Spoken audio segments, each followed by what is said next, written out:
All right, we'll go ahead and call this Wednesday, April 8th meeting of the Kickapoo Area School Board to order. Start with roll call. Cole Schrader. Here. Earl Wallace, Here. Rich James, Here. Isaac Wallace. Here. Next is the affirmation publication agenda. I, Kimberly Johnson, hereby certify that notice of the Kickapoo Area School District, April 8th, 2026 regular school board meeting was published in accordance with state law. All right, next we have approval of the agenda.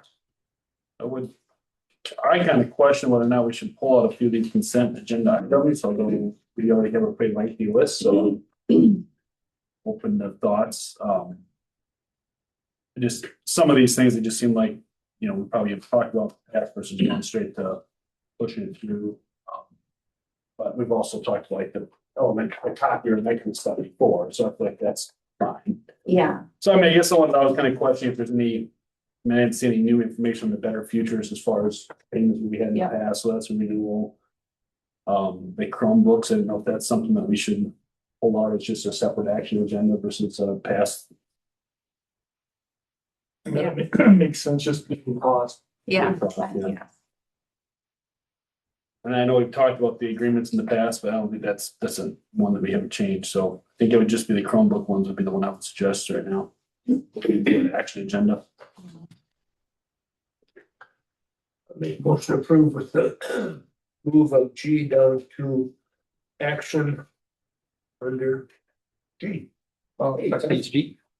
That's it for move. All right, got motion by Earl, second by Rich, all in favor? Aye.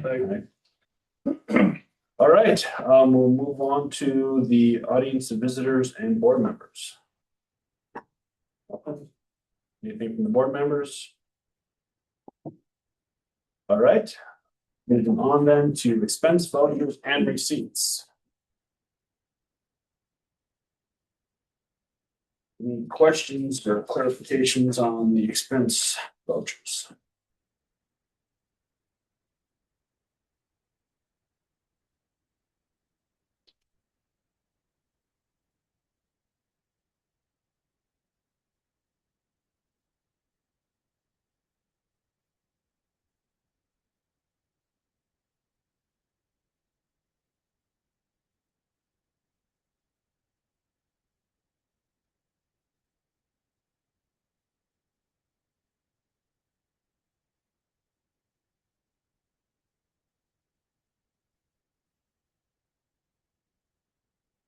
Hearing none, I guess entertain a motion to approve the expense vouchers and receipts. Can I make that motion? I'll second. All right, motion by Rich, second by Bo, all in favor? Aye. Opposed? All right, moving down to our consent agenda. So consent agenda includes minutes from the regular board meeting, minutes from the policy legislative affairs committee meeting, minutes from the canvassing of ballots, the Better Futures Co-op agreement, the course revisions and additions, purchasing elementary copier, the track and field co-op agreement with Lafarge, the Sea Perch national trip and donations, $80 donated by Aaron Swigum for the basketball program, $200 donated from the Booster Club for the elementary track and field day t-shirts, and $1,000 Coal Bank matching donations for the science club. Motion to approve the consent agenda. I'll make that motion. Second. All right, motion by Bo, second by Rich, all in favor? Aye. Opposed? All right, jump into our action agenda then. First topic is the annual payment to the village of Reedstown for the ball revenues. Additional color around the $800 last year. I'll make the motion to approve 800. Well, they use. I'll second it. All right, motion by Earl, second by Bo, all in favor? Aye. Opposed? Right, Moving down to the CSIP pre-contract for the 26-27 year.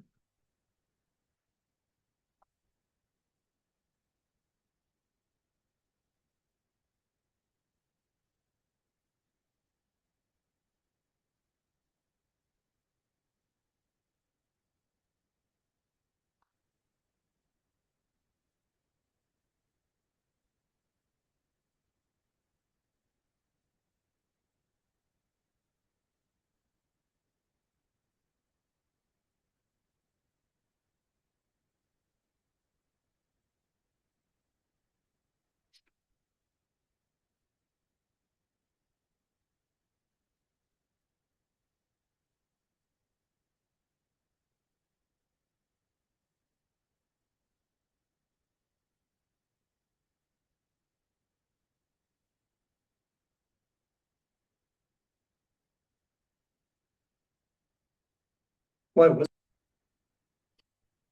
What is that? vision going up so much, is it?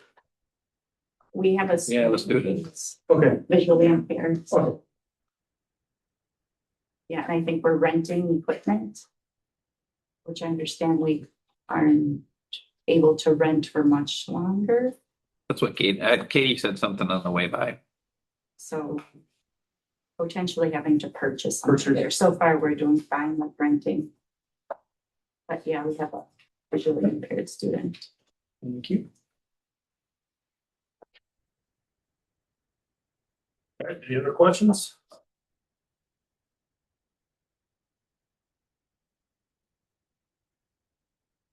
Second.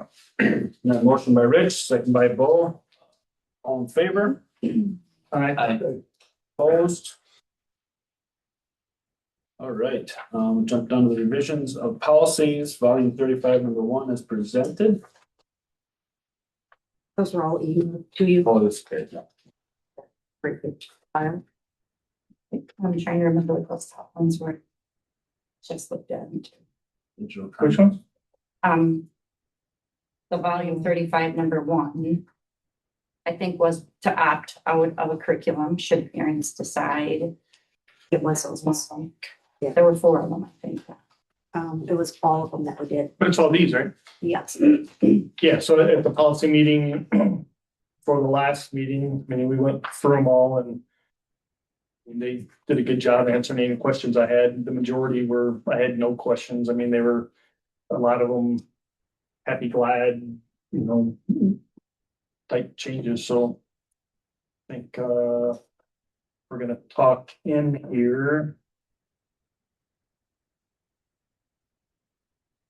Yeah, so we talked a little bit about, there is a policy for student identification numbers and cards, but we've never done that and we saw no reason to start doing that. So that was one discussion we had. We talked to personnel devices at the last meeting and made that approval.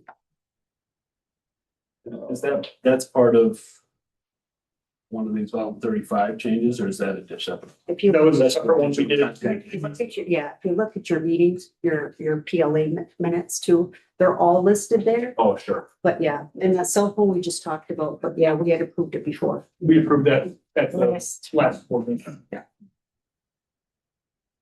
There was one, I mean, the evaluation for district administrator was revised from not later than, or not longer than 3 years to annually, so we talked through that and it wasn't a rule, but it just convention and made sense. I mean, it should provide feedback more often than 3 years. We waited for 20 minutes.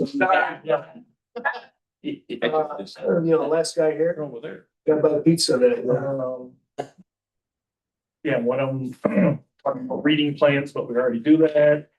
So, I mean, there was really some of those few things, I mean, they were pretty straightforward.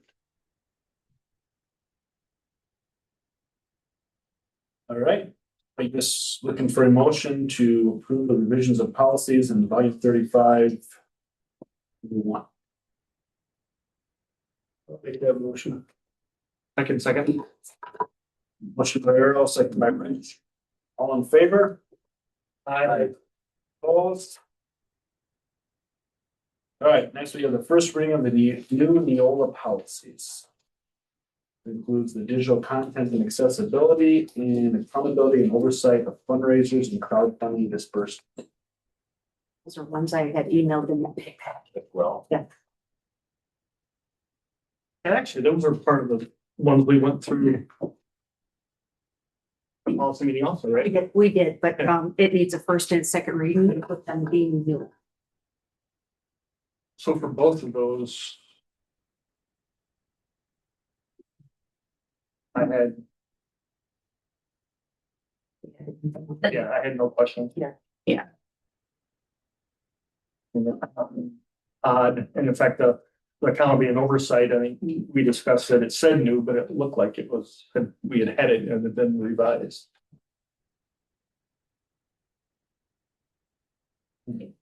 But yeah, the digital content is to ensure that all have accessibility to all of the digital content, should it be through instruction or viewing. So just inclusion there. gotcha. All right, I guess looking for a motion to approve the first reading of the two Neola policies that were mentioned as new. I'll make that motion. I'll second it. I have a motion by Earl, second by Bo. All in favor? Aye. Opposed? All right, jump down to E then, to reject the policy 5135 for student identification numbers and cards. We discussed that for a motion for that. I can make that motion to reject it. Second. I have a motion by Rich, second by Earl. All in favor? Aye. Opposed? We didn't start. All right. The zero term mower, we're pushing tabling to the next meeting. And so then we'll bring up item G, which is the Chromebook purchases. Invitation here on the cost of those.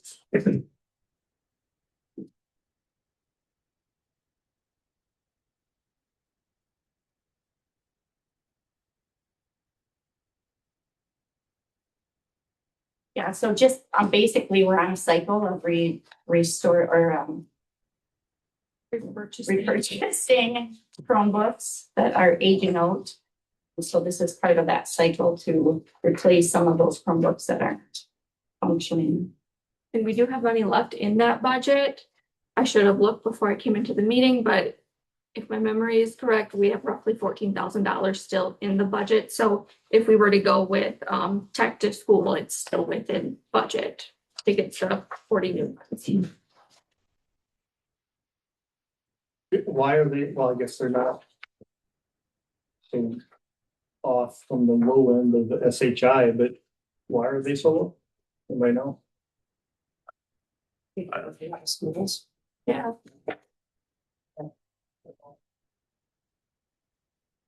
Mr. Peterson did recommend tech to school as well. and I think he consulted Adam from TC Networks last year. Price the last time too, actually. And this is just a group, right? So like these 40. They're roughly the same as the ones we have now, and is it like something completely? No, they're all about the same quality to my knowledge and the same, they're all about the same. At this one, like we provide Chromebooks then to every student. Not in the, from fourth grade on, fourth grade and fifth grade each. They stay in school now. Fourth and fifth grade has.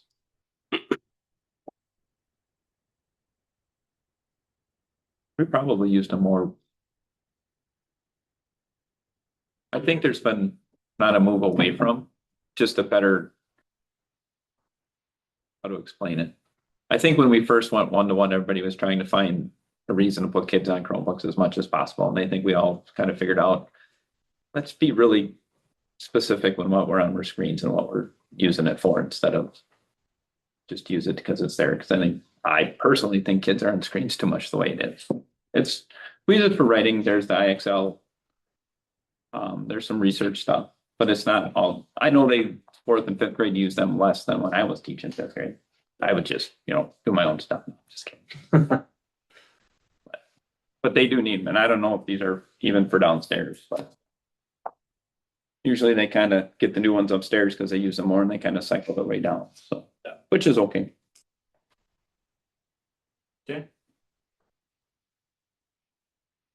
Any further discussion around the Chromebook purchase? Right, just looking for a motion to approve the purchase of 40 Chromebooks. I'll make the motion. I can second it. Alright, motion by Bo, second by Rich, all in favor? Aye. And that'll be for the tech to school. Back to school, yeah, 11,479.67. Alright, opposed.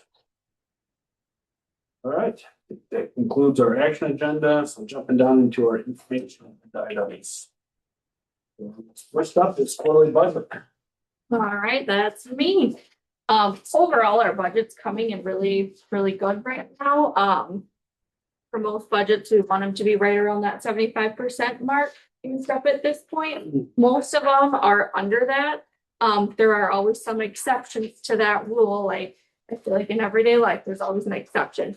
So starting at the top of the budget, right now, our revenue and expenses for Fund 10 are both coming in right around that 50%. That's okay. A lot of our, this is an overall expense, which includes our salary and benefits. That's our biggest portion of our budget.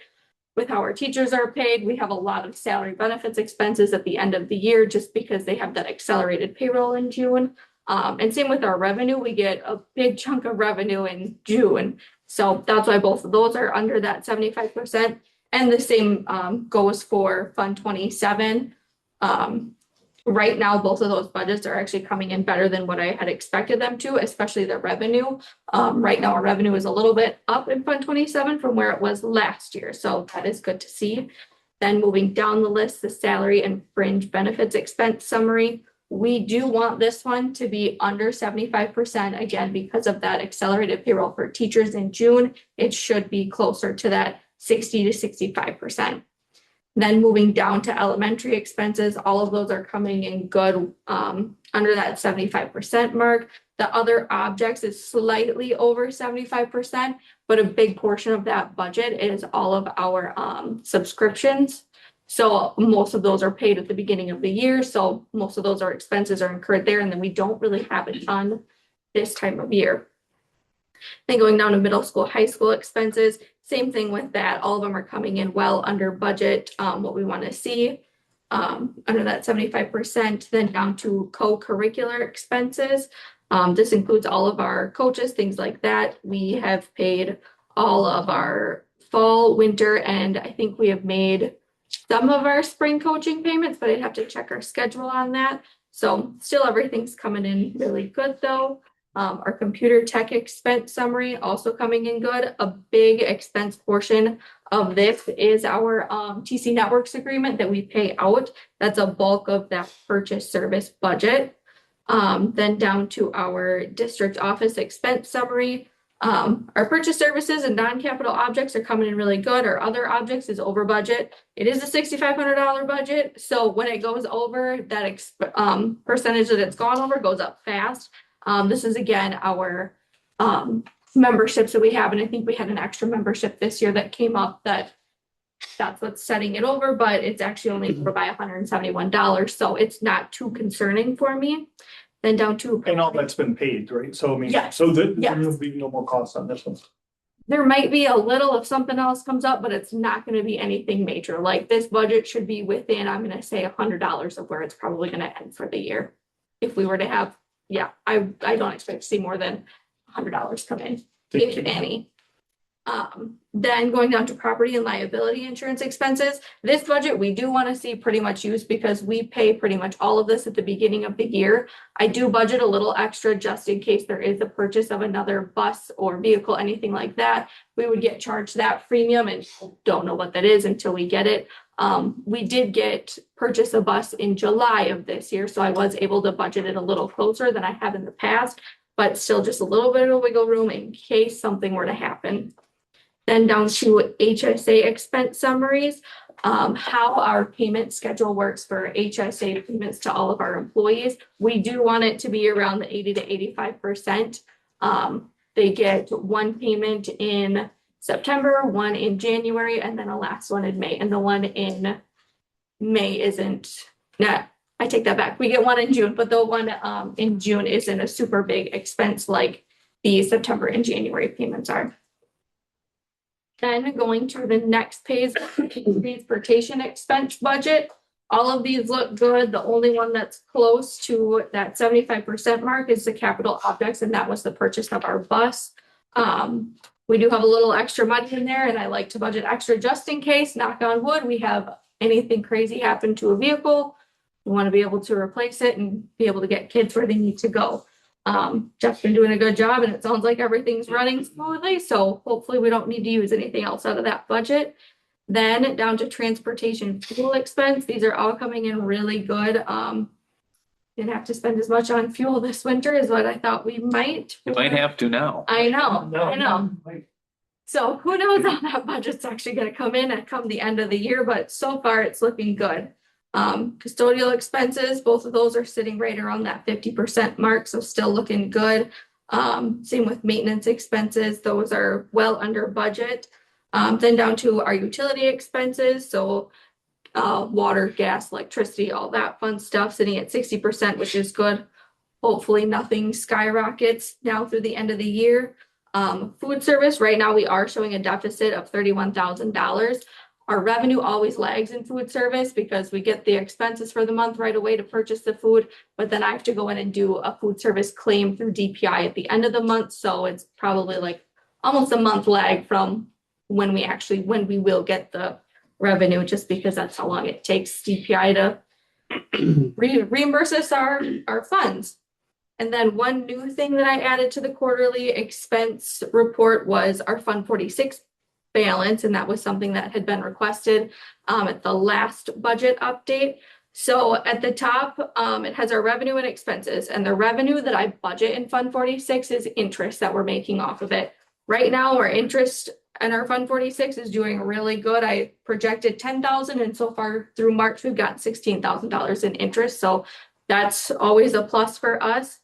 In 2024-25, our Fund 46 ended with a balance of $541,735.46. And with the interest that we've gotten so far, our balance at the end of March for Fund 46 is $557,758.05. So little gains just from interest, but I didn't budget any transfer to Fund 46. If we do have a surplus of money, then we would transfer that at the end of the year, but typically I wait until our auditors come and just converse with them on making sure everything's looking right and seeing if we do have a surplus and if we can transfer it. If we don't have a big surplus, then typically we just keep it in our Fund 10 balance. So is that the interest rate on that a fixed one, or does that change month to month? It changes. Right now, we're sitting pretty good, and I should have grabbed that interest rate, but right now, most of our interest rates at that bank are like 3.5%. And we do have the option to put some in CDs, but as of now, we voted not to, or Kim and I talked and we didn't want to, just because we wanted to get quotes for the roof inspection, seeing if we need to do anything with that. If we were to need any money to fix that sooner than what we were planning, we wanted that liquid just in case. So once we get all of our roof inspections in, then we can talk more and maybe put some of that into a CD, depending on how they come in. I'm sure the rates will go down well.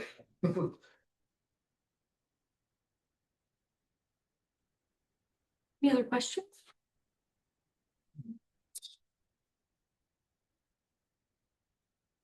Thank you, Allison.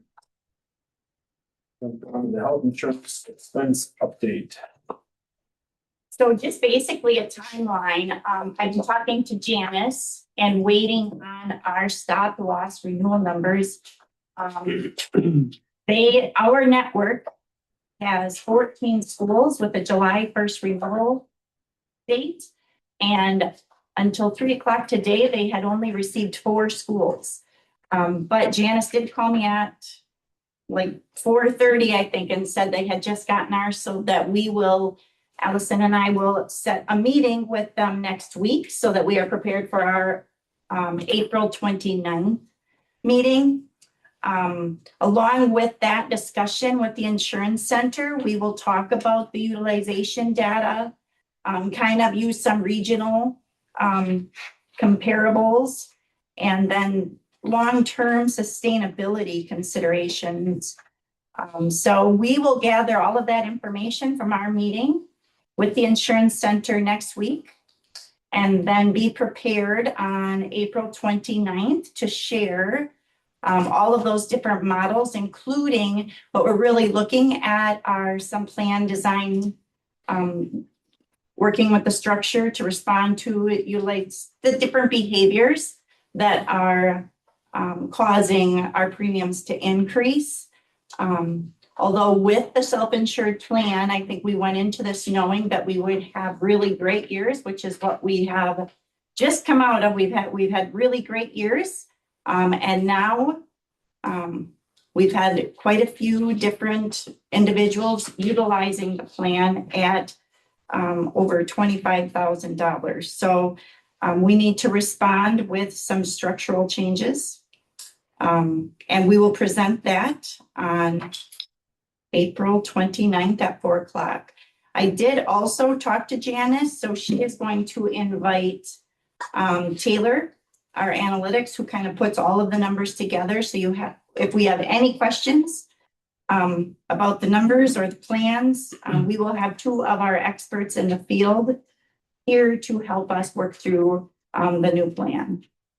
So that's kind of where we're at. The numbers just came in. We'll set up our meeting next week, and then we will be prepared on the 29th with both Janice and Taylor there to help guide us through making best decisions for the district and our employees. Excellent. Next, go to the TC network agreement. And the TC network agreement is the agreement that we are currently under. We have the option to choose to extend for 2 additional years. This contract actually takes us through to June 2026. Then we have that option to extend this contract for 2 additional years with a CPI increase and not to exceed 4% was what Jeff and I had discussed. So looking at, we're very happy with TC Networks, the service they provide. So we're just really looking at in June,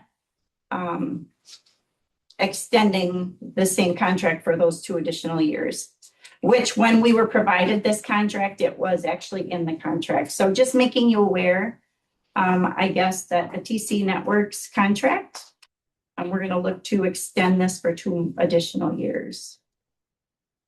So that'll be an action item either May or June. Yes. And with the health, I should have. Yep. When you have the meeting with them next week, can you guys discuss it? I would like to look at stuff before the meeting. So if it makes sense to provide Yes. the board any information before the 29th, or sometimes the stuff is just a bunch of numbers and it's so confusing, it may be detrimental, but if you guys can at least have that discussion. Absolutely. I was thinking that too, that you should feel informed. So as soon as we have some more of that solid numbers that they need to share some of those different models, to have you look at it and come prepared for the meeting as well. And then I know we've talked, with family bully stuff, not everybody can vote, but it seems like, I guess I'm just throwing stuff out there. It seems like it'd be good for you guys to hear the conversation and be part of it. You may not be able to vote, but at least understand what's going on and stuff. So I'm assuming that's the way it would go. Everybody could come, is just may not be able to vote for whatever conflict of interest. Great.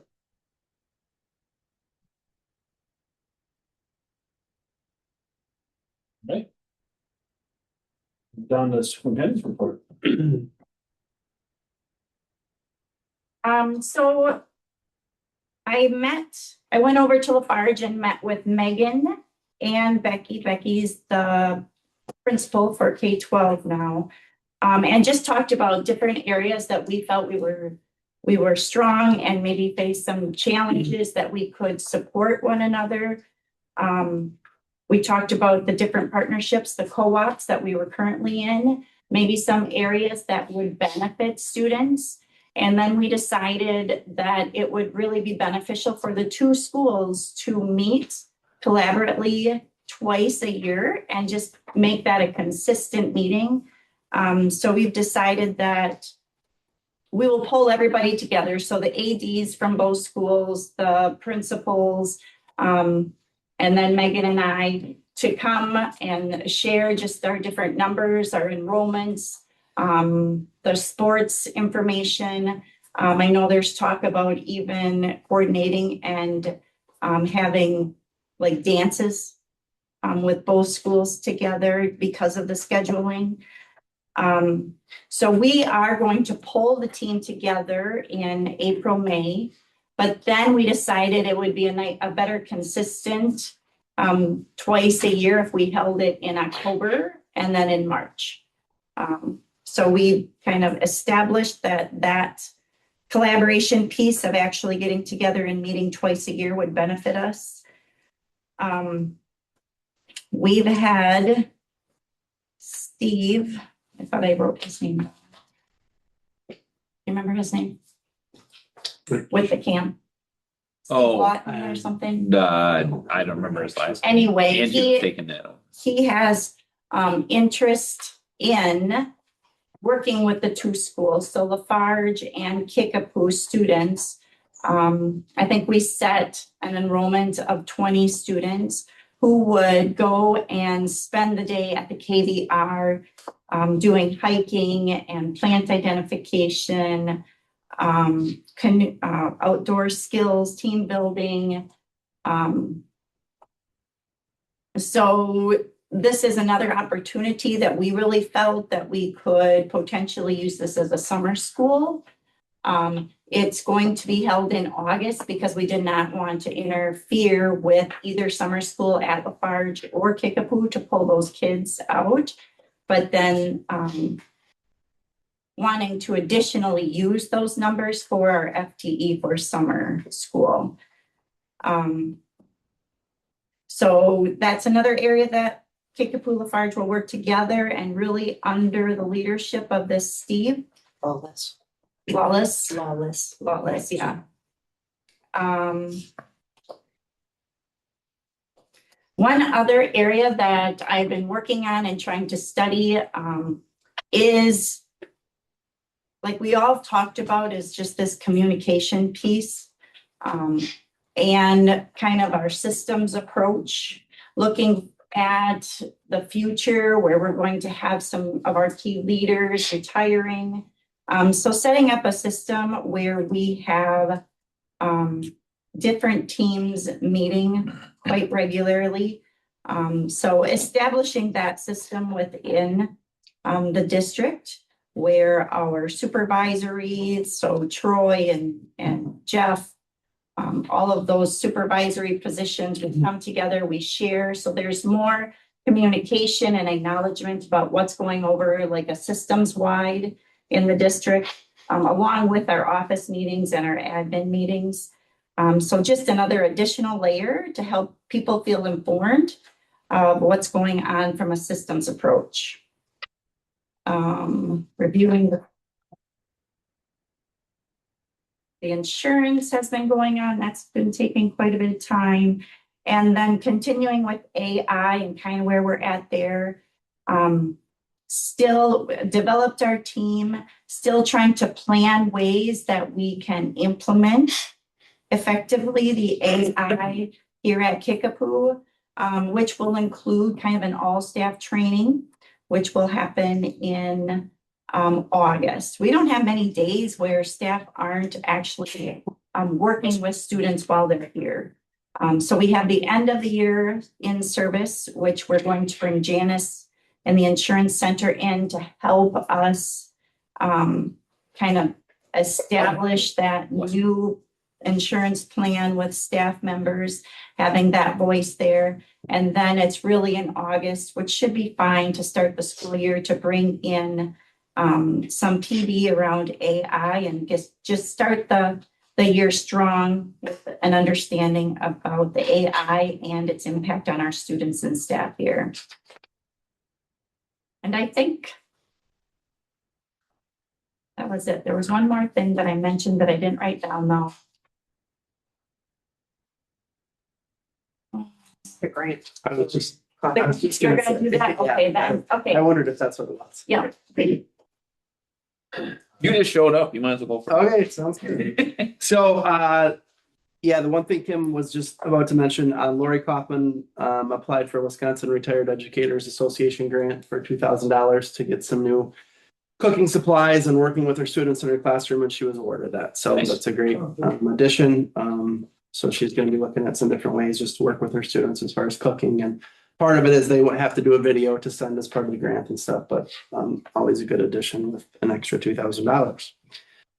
The forester was out last week. We have a forestry plan with the school and it's been a while and we kind of wondered just like, when has it been logged last and all those things? And so we all had it in our head that it had been logged recently, but it was actually when the straight line winds went through a number of years ago. So that's because in the plan it said it hadn't been logged. And I'm like, I know there were a bunch of logs taken out of it, but it was when we had the straight line winds. But anyway, the forester from Vernon County came out and Jeremy Lee spearheaded it, and Jake and I went and just walked through all of the school grounds, went through everything, just any suggestions that she thought. Is there any harvestable timber?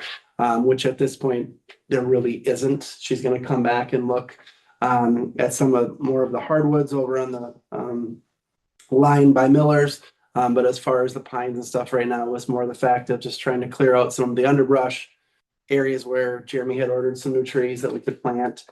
So it was informative just to kind of see and know and just to make sure we're on base of where things should be with that. So testing, we're right in the middle of the forward exam. So, and again, ending Q3, and it is Tornado Drill Awareness Month. So next week we will have a tornado drill. And I was a little bit late today because I was on an FFA trip to Green Bay. So we went and visited ST Genetics and then went through at Lambeau Field. So it was good, fun trip. Kids were great. Got positive comments where I went out to eat just on behavior and stuff. So it's always good, always a good day. So that's what I have. You're up. Okay. Summer school booklet is out and parents have started to sign their kids up for summer school. I don't know if it's next month or, well, okay, the classes, actually a whole bunch of middle school classes. So babysitting class, summer safety, fishing again, robotics, arts and crafts, and then we'll have downstairs for the little kids. Did I say the safe babysitting class? Yeah. No, Morgan's doing that.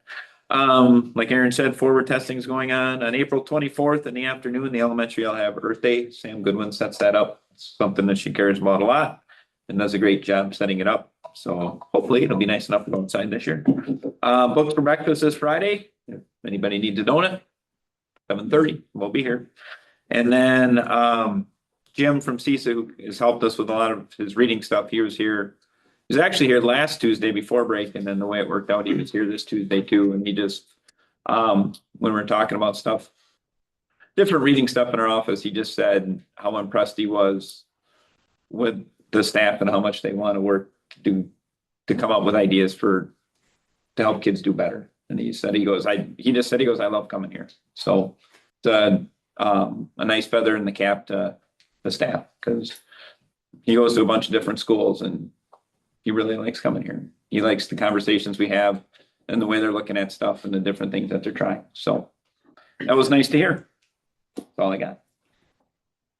All right, thank you both. All right, next we have the community closed session.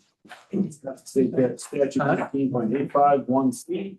Considering employment, promotion, compensation, or performance evaluation data of any employee over which the government body has jurisdiction or exercise ability.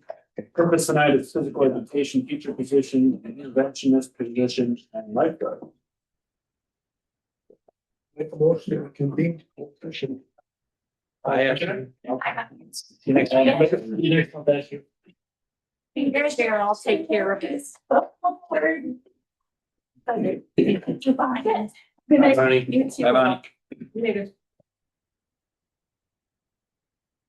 Voted on that.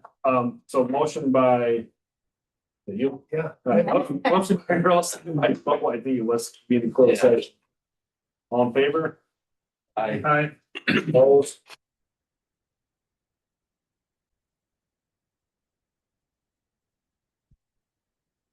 All right, we have motions been made following a closed session. I'll make a motion that we hire Jada Bronco. Bronco, whatever, for physical education teacher. I'll second that. Yeah, motion by Earl, second by Rich, all in favor? She did. Opposed? Make a motion that we hire Sarah Wallace as interventus position. Yeah. I can second it. Right, motion by Earl, second by Rich, all in favor? Opposed? I'll make a motion that we hire the Mr. person on here. I ain't gonna read their names. Second it. All right, motion to approve lifeguards as listed by Rich, second by Bo, all in favor? Aye. Opposed? All right. Your turn. Are you gonna make that motion? Well, second. Thank you all. It worked.